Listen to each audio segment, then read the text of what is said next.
Hello বন্ধুরা, সকাল সকাল আমি সব কাজ কমপ্লিট করে চলে এসেছি আমার বাবার বাড়ি।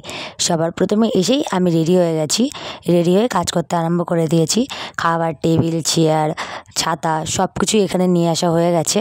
এসে দেখছি ঠাকমা সবজি কাটছে আর মা আর ঠাকমা রান্না তোড়জোড় শুরু করে দিয়েছে এত সকাল থেকেই। যেহেতু দুপুরবেলা খাওয়ার আয়োজন, তো এত সকাল থেকে কাজ তো আরম্ভ করতেই হবে। সবার প্রথমে আমার আর আমার বোনের ডিউটি হলো সবজি আর মাছগুলো ধুয়ে রাখা। আমরা কাজ করছিলাম, গল্পও করছিলাম।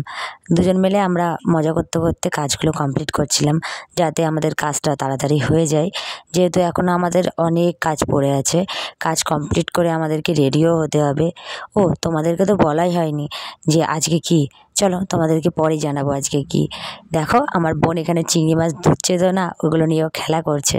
এত প্রশংসা করার জন্য ও সবাইকে একটু হাই বলে দিল। আমাদের কাণ্ড কারখানা দেখে এরা তো সব হাসতে হাসতে পাগল হয়ে গেছিলো। দেখলাম বাবা বেশ কিছু সবজি লাগিয়েছে, সবজিগুলো না খুব সুন্দর হয়েছে জানো। এদিকে বাবাই নিজের মতন খেলায় ব্যস্ত। এই ছোট্ট সাইকেলটা নিয়ে ও চালিয়ে বেড়াচ্ছে সারা উঠোন। কি করবে বলো, এত আনন্দ ওর যে সারা ঘর ঘুরে বেড়াচ্ছে। তারপরে কাকি আমাকে খাবার এনে দিল। কাকি রান্না করেছিল ভাত আর মাছের ঝোল। আর এদিকে পার্থিক ওর মাসিকে বায়না করছে আইসক্রিম কিনে দেওয়ার জন্যে। তাই বোন ওকে নিয়ে কোলে করে নিয়ে চলে গেল আইসক্রিমের দোকানে। আর আসার সময় দেখলাম ভাইও চলে এসছে ওর সাথে। আমি বললাম আমাকে আইসক্রিম দেওয়ার কথা, তো আমাকে বলল যে আইসক্রিম নেই। যখন আমরা ছোটো ছিলাম তখন খুব খুনসুটি করতাম নিজেদের মধ্যে। এখন বিয়ে হয়ে যাওয়ার পর বুঝি যে সেই দিনগুলো কত সুন্দর ছিল।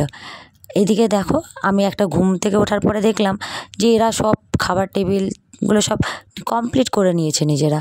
ভাবলাম যে না, একটা কাজ তো করেছে অন্তত। ঠাকমা এখানে নিজের জন্য রান্না করছে, যেহেতু আমার ঠাকমা নিরামিষ খায় আর এগুলো সব আমিষ খাবার, তাই জন্য ঠাকমা নিজেদের জন্য রান্না করে নিচ্ছে। আর এদিকে ভাত রান্না করছে আমার পিসি। এত রোদ পড়েছে না এখানে, সেই জন্য ও ওই ঘরের মধ্যে বসে রয়েছে আর এদিকে ভাতগুলো নিজের মতন হচ্ছে। আমি ওকে বললাম দেখ ভাতগুলো হয়ে গেছে মনে হয়। তারপরে ও খাবার দিতে আরম্ভ করে দিয়েছে সবাইকে। যেহেতু দুপুরবেলা খাওয়া দাওয়া, এই খাওয়া দাওয়া দেওয়ার পর সমস্ত কাজ গুছিয়ে আবার ভাইয়ের জন্য জিনিসপত্র গোছাতে আরম্ভ করতে হবে। তাই ভাবলাম তাড়াতাড়ি একটা ভিডিও করে রাখি, যাতে পরে সবাইকে দেখাতে পারবো।